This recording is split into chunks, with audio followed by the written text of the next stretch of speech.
አይስጥልኝ የተከበራችሁ የአሃዱ ኒውስ ቤተሰቦች እንደምን ቆያችሁ? ከአሃዱ ኒውስ በእለቱ የተሰሙትን መረጃዎች ወደ እናንተ እናደርሳለን።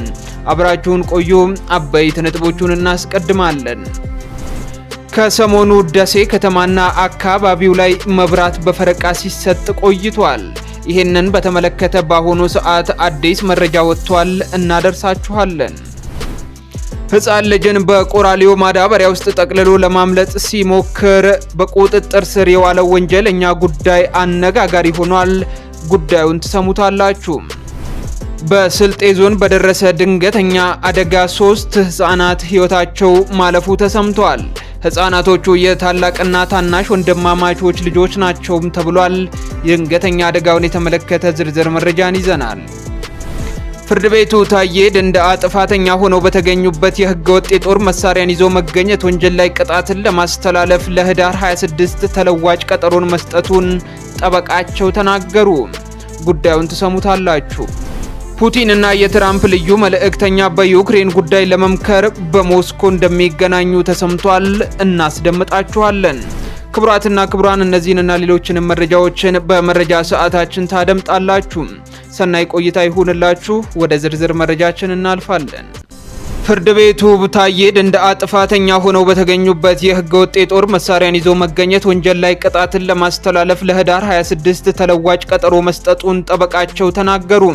የፌዴራል ከፍተኛ ፍርድ ቤት ልደታ ምድብ አንደኛ የህገ መንግስትና በህገ መንግስት ላይ የሚፈጸሙ ወንጀሎች ችሎት ዛሬ ህዳር 23 ቀን 2018 ዓ.ም በዋለው ችሎት ታዬ ደንደአ ጥፋተኛ ሆነው በተገኙበት የህገወጥ የጦር መሳሪያን ይዞ መገኘት ወንጀል ላይ ፍርድ ቤቱ በጠበቃቸው በኩል ለቅጣት ማቅለያነት የቀረበው የታዬ ደንደአ የአይን ህመም በህክምና ማስረጃ እንዲደገፍ ለህዳር 26 ቀን 2018 ዓ.ም ተለዋጭ ቀጠሮን መስጠቱን ጠበቃቸው አበራ ንጉስ ተናግረዋል። ፍርድ ቤቱ ለህዳር 23 ቀን ተለዋጭ ቀጠሮን የሰጠው የቀረውን የቅጣት አስተያየት መርምሮ የመጨረሻ ቅጣትን ለማስተላለፍ የነበረ ሲሆን ቅጣት ማቅለያ በማስረጃ የተደገፈ አይደለም በሚልም ለውሳኔው ተለዋጭ ቀጠሮ መስጠቱን ነው አበራ የገለጹት። በተመሳሳይ የቀድሞ ምክትል የሰላም ሚኒስቴር ታዬ ደንደአ የተመሰረቱባቸውን 3 አዳዲስ ክሶችን አስመልክቶ የፍርድ ቤቱን ውሳኔ ለአዲስ ማለዳ የተናገሩት አበራ በዚህም በክሶቹ ላይ የክስ መቃወሚያ ማቅረባቸውን የዋስትና መብት ይገባቸዋል በሚል ከአቃቤ ህግ ጋር ክርክር መደረጉን ተከትሎ በጉዳዩ ላይ ውሳኔ ለመስጠት ለታህሳስ 8 ቀን ቀጠሮ መሰጠቱን አያይዘው ተናግረዋል። የተከሳሹን የጤንነትና የማረሚያ ቤት አያያዝን አስመልክቶ በሙሉ ጤንነት ላይ መሆናቸውን የደረሰባቸው የሰብአዊ መብት ጥሰትም አለመኖሩንም ጠበቃቸው አረጋግጠዋል። ታዬ ደንደአ ላይ የተመሰረቱት አዳዲስ ክሶችን በሚመለከት ጠበቃቸው ከዚህ ቀደም እንደተናገሩት ክሶቹ ከመታሰራቸው በፊት ሆርን ኮንቨርሴሽን በተሰኘ የዩቲዩብ ቻናል ላይ ተገኝተው ያደረጓቸው ንግግሮች ላይ መሰረት ያደረጉ እንደነበረ ይታወሳል። ክሶችም መንግስትን በኃይል የመናድና ስለ መከላከያ ሰራዊት የሰሜን እዝ ጥቃትና ተያያዥ ጉዳዮች ላይ ጠቅላይ ሚኒስቴሩ አሉኝ ብለው የሰጡት መረጃ መከላከያ ላይ የተደረገ አደናጋሪ ወይንም የሐሰተኛ መረጃን መንዛት ብልጽግና የአንድን ሰው ስልጣን ለማቆየት የተደራጀ ፓርቲ ነው። ፓርቲው በአመዛኙ የማፊያ ባህሪ ያለው መንግስት እንዲመሰረት አስተዋጽኦ ያደረገ እንጂ የህዝብን ፍላጎት ለማስፈጸም የተደራጀ ፓርቲ አይደለም በማለት በሀገሪቱ ህገ መንግስት መሰረት የተመረጠውን መንግስት ስም በማጉደፍ የሚሉ መሆናቸውን ተናግረው ነበር። በስልጤ ዞን በተነሳ የእሳት አደጋ 3 ህፃናት ህይወታቸው ማለፉ ተሰማ። በስልጤ ዞን በሚቶ ወረዳ በሰሶ ቀበሌ በቀጠና 2 ልዩ ስሙ አበልቾ ተብሎ በሚጠራው አካባቢ በትናንትናው ዕለት 10 ሰዓት ከ30 ላይ የእሳት አደጋ መድረሱን የተሰማው የሚቶ ወረዳ ፖሊስ ጽህፈት ቤት የማህበረሰብ አቀፍ ወንጀል መከላከል ኃላፊና የህዝብ ግንኙነት ተወካይ ረዳት ኢንስፔክተር ነጅሙዲን ዋበላ ከብስራት ሬዲዮ ጋር በነበራቸው ቆይታ ላይ እንደገለጹት ህፃናቶቹ በቆርቆሮ ቤት ውስጥ እየተጫወቱ በነበረበት ሰዓት በቦታው የነበረ ገለባ በእሳት በመያያዙ በውስጡ የነበሩ የ6 ዓመት 2 ወንድና ሴት መንታ ልጆችና የ2 ዓመት ሴት ህፃን ወዲያውኑ ህይወታቸው ማለፉን ተናግረዋል። ህይወታቸው ያለፉት ህፃናቶች የታናሽና የታላቅ እህትማማቾች ልጆች ሲሆኑ በአያታቸው መኖሪያ ቤት ይኖራሉ።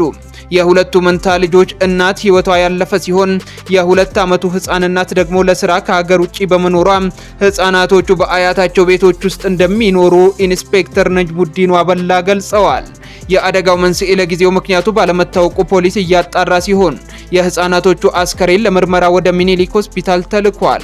ወቅቱ በጋና ነፋሻማ በመሆኑ ድንገተኛ የእሳት አደጋዎች ሊያጋጥሙ ስለሚችሉ ህብረተሰቡ አስፈላጊውን ሁሉ ጥንቃቄ ሊያደርግ ይገባል ሲሉ ኢንስፔክተሩ ነጅሙዲን ዋበላ ጨምረው ለብስራት ሬዲዮ ተናግረዋል። ቭላድሚር ፑቲን ከአሜሪካው አቻቸው ዶናልድ ትራምፕ ልዩ መልእክተኛ ስቲቭ ዊትኮፍ ጋር ዛሬ ማክሰኞ በሞስኮ እንደሚገናኙ ተዘግቧል። ይህ የሞስኮ ጉዞ የተሰማው ነጩ ቤተ መንግስት በሩሲያና ዩክሬን ጦርነት ዙሪያ ከስምምነት ላይ ለመድረስ ተስፋ ሰጪ ሁኔታዎች መኖራቸውን ከተናገረ በኋላ ነው። የዶናልድ ትራምፕ አማች ጃሬድ ኩሽነርም ከዊትኮፍ ጋር በጋራ ፑቲንን ያገኟቸዋል ተብሎም ተጠብቋል።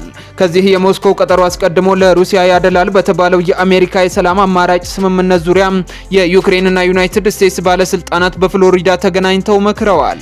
የዩክሬኑ ፕሬዝዳንት ቮሎዲሚር ዜሌንስኪ የፍሎሪዳውን ውይይት ገንቢ ሲሉ ቢገልጹትም ተጨማሪ ስራዎችን የሚፈልጉ አስቸጋሪ ጉዳዮች መኖራቸውን ግን አልሸሸጉም።